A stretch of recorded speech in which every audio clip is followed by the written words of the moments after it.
धाकड़ खबर, बेखौफसुमा बेबाक अंदाज। धाकड़ खबर के न्यूज रूम से मैं आपके साथ हूं अकरम रईस खान। एक खबर उत्तर प्रदेश के कन्नौज से आ रही है। एक शख्स रात के 10 बजे के करीब मंदिर में घुसता है, शिवलिंग को तोड़ देता है। लोग सूचना पुलिस को देते हैं, पुलिस आती है, लेकिन वो पुलिस पर फायर झोंक देता है। कई घंटे तक पुलिस उस शख्स के आसपास तक नहीं भटक पाती है और जब वो शख्स पुलिस के हत्थे चढ़ता है तो उससे जो हथियार बरामद होता है, उसके बाद पुलिस के होश उड़ जाते हैं। क्या है वो हथियार जिससे पुलिस के होश उड़ गए और क्यों इस शख्स ने मंदिर में घुसकर इस तरीके से शिवलिंग को नुकसान पहुंचाया, और आखिर क्यों कई घंटे तक पुलिस की इसके आसपास तक नहीं भटक पाई, इन्हीं सवालों का जवाब इस खबर में आपके सामने रखने की कोशिश करेंगे। लेकिन उससे पहले सोचिए कि इतनी बड़ी खबर और भूपू मीडिया, उसके दलाल चाटुकार दंगाई पत्रकार न जाने क्यों दबाए बैठे हैं। सोचिएगा, शायद दबाने की वजह यही होगी क्योंकि इस वारदात को अंजाम देने वाले शख्स के नाम में अली नहीं है, मोहम्मद नहीं है या खान नहीं है। अगर ऐसा कुछ होता तो वो सारे काम छोड़कर सिर्फ यही दिखाता कि देखिए कैसे हमारे शिवलिंग को तोड़ दिया गया, देखिए कैसे पुलिस पे हमला किया गया, ये लोग आईएसआई के एजेंट हैं, आतंकवादी हैं, फलाने हैं, ढिकाने हैं, ये वो।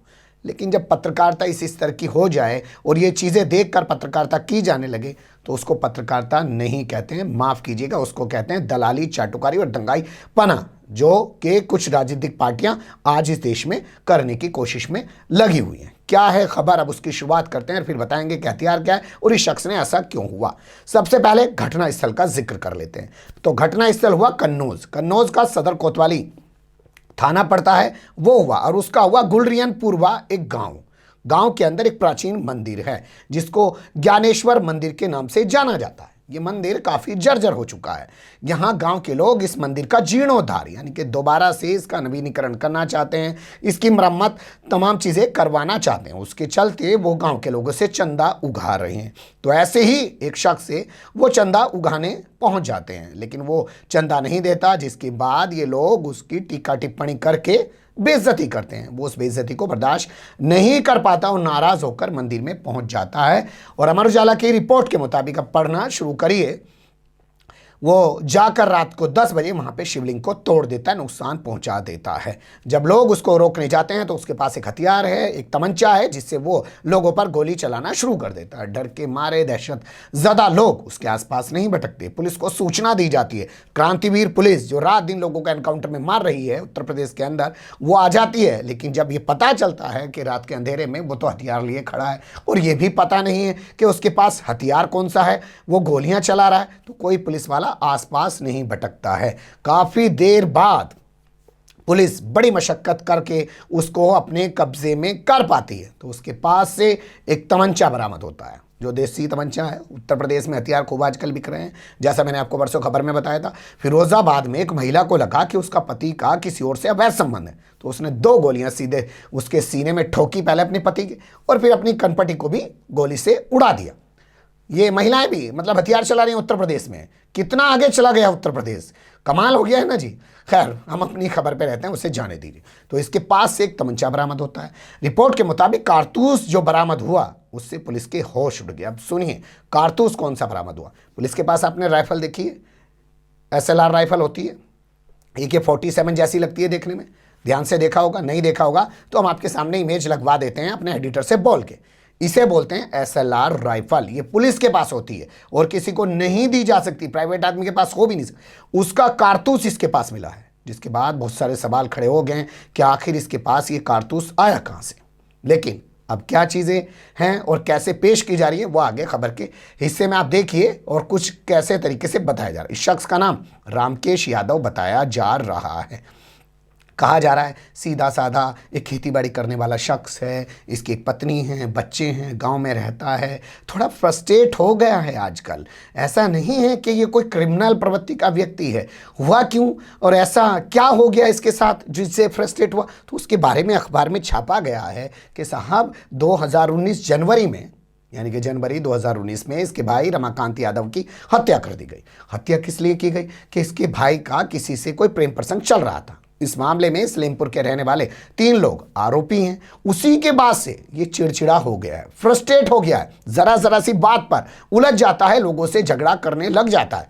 तो उसी क्रम में जब लोगों ने इससे चंदा मांगा मंदिर का निर्माण करने के लिए, तो इसको गुस्सा आ गया। इसे लगा कि इसकी बेइज्जती की है, चलो मैं तुम्हारा मंदिर बनवा देता हूं अभी। और ये पहुंच गया और मंदिर को नुकसान पहुंचाने लगा।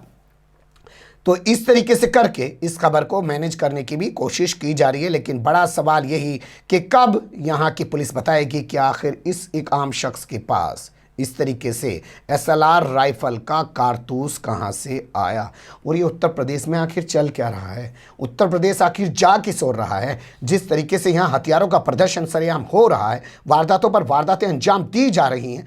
मथुरा में, कृष्णनगरी में एक महिला पार्षद है, पूर्व अपने ड्राइवर के साथ है, अपनी बेटी के साथ है, गोलियों से भून के मौत के घाट उतार दिया सरेआम। पहले गोली कमर से सटा के मारी गई, पीठ से सटा के, और उसके बाद जब शोर मचाया साथ में मौजूद बेटी और ड्राइवर ने, तो भागने लगे, लेकिन फिर पलटे, फिर वापस आए, 2 गोली और मारी।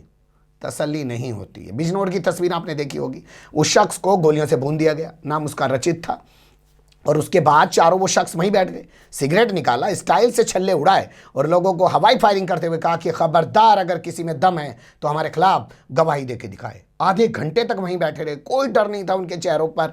पुलिस आई, गिरफ्तार कर लिया, पुलिस की मौजूदगी में भी लोगों को धमकाते रहे। ये चल रहा है उत्तर प्रदेश में जंगल राज, जो एक इंतहा को पहुंच गया है। लेकिन मीडिया न जाने कब बोलेगा, या तो वो इसलिए नहीं बोल रहा है कि उसे डर लगता है, या वो इसलिए नहीं बोल रहा है कि उसी की मानसिकता के लोग अब सत्ता में बैठे हैं। अखिलेश यादव तो है नहीं, मायावती तो है नहीं, इन पे गुर्राना शायद आसान है। सोचेंगे कभी आप, बगल में चाइना पे उतना नहीं गुर्राते हैं जितना पाकिस्तान को लेके गुर्राहट होती है, जितना बांग्लादेश को लेके गुर्राहट होती है। कमज़ोर हैं, उन पे ज़्यादा गुर्राया जा सकता है। बगल में चाइना है, उस पर उतना नहीं गुर्रा सकते हैं, नाम तक लेने से गुरेज करते हैं उसका। तो ये तमाम तरीके की चीज़ें उभर कर सामने आ रही है। यहाँ के जो ASP हैं, उनका बयान अखबार में छपा है, नाम उनका विनोद कुमार बताया गया। उनके मुताबिक हमारे पास ऐसी कोई जानकारी नहीं है कि पुलिस पार्टी पे हमला हुआ है, लेकिन हाँ ये जानकारी है कि इसके पास SLR राइफल का कारतूस मिला है। हम उस मामले की जांच कर रहे हैं। यहाँ मैंने गाज़ियाबाद एरिया में पत्रकारिता की है, 3 बड़े अखबार में देश के। उस दौरान का एक वाक़या याद आ जाता है कि यहाँ का एक लोनी थाना पड़ता है, उसके गाँव से हैंड ग्रेनेड बरामद हुए थे एक घर से। उस खबर को भी दबा दिया गया था। इसी इलाके में एक जगह से हज़ारों की तादाद में डेटोनेटर बरामद हुए थे।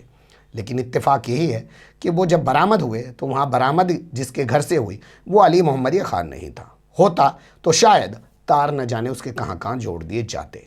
पर यहाँ भी पुलिस को जवाब देना चाहिए कि आम सा आदमी रामकेश यादव, उसके पास SLR का कारतूस आया कहाँ से। यहाँ ध्यान ये भी दीजिए कि AK-47 का ज़रा सा एक वो मिला था स्प्रिंग, बताते हैं संजय दत्त के पास। आतंकवाद का केस लगा, टाडा के तहत कार्रवाई हुई। क्या यहाँ इस शख्स पे आतंकवाद वाला केस लगेगा, NS से लगेगा? क्या इसका घर तोड़ा जाएगा या नहीं तोड़ा जाएगा? यह पता लगाने की कोशिश की जाएगी कि आखिर इसके पास ये तमंचा या SLR का कारतूस कहाँ से आया। इन्हीं सवालों के साथ आपको छोड़े जा रहा हूँ। बने रहिएगा धाकड़ खबर के साथ। फिलहाल कमेंट्स के रूप में आप लोग अपनी राय दे सकते हैं, खबर को लाइक कर सकते हैं, चैनल को सब्सक्राइब कर सकते हैं और ज़्यादा से ज़्यादा हमारी खबरों को शेयर कर सकते हैं। फिर ऐसे ही किसी सुलगते हुए या उलझते मुद्दे लेकर मैं आपके सामने हूँगा हाजिर। फिलहाल अभी मुझे दें इजाज़त।